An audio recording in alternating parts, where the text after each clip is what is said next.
ഒരു പ്രശ്നത്തെ കുഴപ്പിച്ച് അവതാളത്തിലാക്കി തകർത്തെറിയാൻ നിങ്ങൾക്ക് ആരുടെയെങ്കിലും സഹായം വേണമെങ്കിൽ അതിന് ഏറ്റവും പറ്റുന്ന മാർഗം കേരള സർക്കാരിനെ ആശ്രയിക്കുക എന്നുള്ളതാണ്. ഒരു വിഷയത്തെ എങ്ങനെ കുളവാക്കണമെന്ന് അവര് കൃത്യമായിട്ട് നമുക്ക് കാണിച്ചു തരും.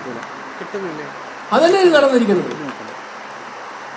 മാർക്ക് ഏകീകരണത്തിന് വേണ്ടിയിട്ടുള്ള അതിന് ചുമതലപ്പെടുത്തിയ കമ്മീഷൻ പോലും പറഞ്ഞു ഇപ്പോൾ അതിന് സമയമില്ല, ചെയ്യാൻ പാടില്ല, ഇപ്പൊ ചെയ്താൽ അവതാളത്തിലാകും. അതിന്റെ നിർദ്ദേശങ്ങളെ പോലും കാറ്റിൽ പറത്തി ഇന്ന് മാധ്യമങ്ങളിൽ വന്നിരിക്കുന്ന ക്യാബിനറ്റിലെ ചില മന്ത്രിമാർ പോലും 1-2 മന്ത്രിമാർ പോലും പറഞ്ഞിട്ടും അതിനെല്ലാം കാറ്റിൽ പറത്തി തീരുമാനമെടുത്ത് മുഖ്യമന്ത്രി അമേരിക്കയിലോട്ട് പോയി. ചുമതല ആർക്കും കൊടുത്തിട്ടുമില്ല.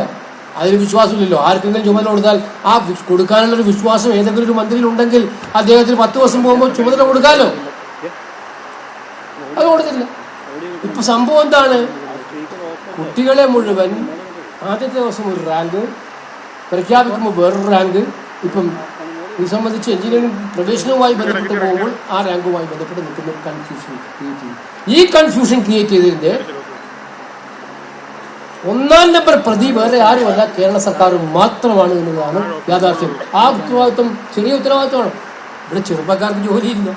ഇന്ത്യയിലെ ശരാശരി എടുത്തു നോക്കിയാൽ നമ്മൾ മനസ്സിലാക്കേണ്ടത് ഏറ്റവും കൂടുതൽ ആളുകളെ തൊഴിലില്ലാതെ കിടക്കുന്ന സംസ്ഥാനമാണ് കേരളം. എന്ന് വെച്ച് തൊഴിലില്ലാത്തതുകൊണ്ടല്ല. 30,000 പേർക്ക് വീതം ഒരു വർഷം പിൻവാതിൽ നിയമനം കൊടുക്കുന്നുണ്ട്. താൽക്കാലിക നിയമനങ്ങൾ 30,000, അതിൽ 17,000-ലധികം പേർ പിൻവാതിലൂടെ പോകുന്നത്. സ്വന്തക്കാർക്ക്, ബന്ധുക്കൾക്ക്, പാർട്ടിക്കാർക്ക് ഇതൊക്കെയാണ് കൊടുത്തുകൊണ്ടിരിക്കുന്നത്. എംപ്ലോയ്മെന്റ് എക്സ്ചേഞ്ചിൽ രജിസ്റ്റർ ചെയ്ത PSC പരീക്ഷ എഴുതുന്ന അഭ്യസ്തവിദ്യരായ യുവതി യുവാക്കൾക്ക് ജോലിയില്ല. ഏറ്റവും കൂടുതൽ തൊഴിലില്ലായ്മ രൂക്ഷമായ ഒരു സംസ്ഥാനമാണ് കേരളം. കേരളത്തിലെ ചെറുപ്പക്കാരന്റെ ശാപം കിട്ടിയ സർക്കാരാണ് ഈ സർക്കാർ.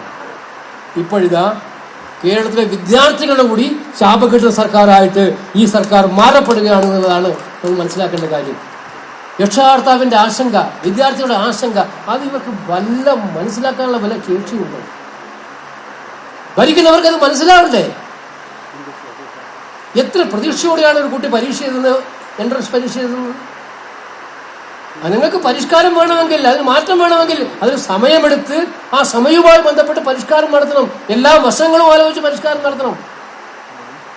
അതിന് പകരം പ്രോസ്പെക്ടസ് തയ്യാറാക്കി കഴിഞ്ഞിട്ട്, എല്ലാം നടത്തി കഴിഞ്ഞിട്ട് ഈ തീരുമാനമെടുക്കുന്നവരുടെ ബുദ്ധി അപാരം തന്നെയാണ്. ഞാൻ അതുകൊണ്ടാണ് പറഞ്ഞത്, ഒരു വിഷയം എങ്ങനെ കുളമാക്കണമെന്ന് ചോദിച്ചാൽ അത് കേരള സർക്കാരിനെ കണ്ട് പഠിക്കണം എന്ന് പറയേണ്ട ഒരവസ്ഥയിലേക്ക് ഈ സർക്കാർ. സാധാരണ നമ്മളെല്ലാം ചെരുപ്പ് വാങ്ങിക്കുമ്പോൾ കാലിൽ നോക്കിയിട്ടാണ് ചെരുപ്പ് വാങ്ങിക്കുക. പിണറായി സർക്കാർ ചെരുപ്പിനനുസരിച്ച് കാല് മുറിക്കുന്ന ഒരു സർക്കാരായിട്ടാണ് നമുക്ക് കാണാൻ കഴിയുന്നത്. ഇതിൽ കാണാൻ കഴിയുന്ന വസ്തുത അത് മാത്രമേ.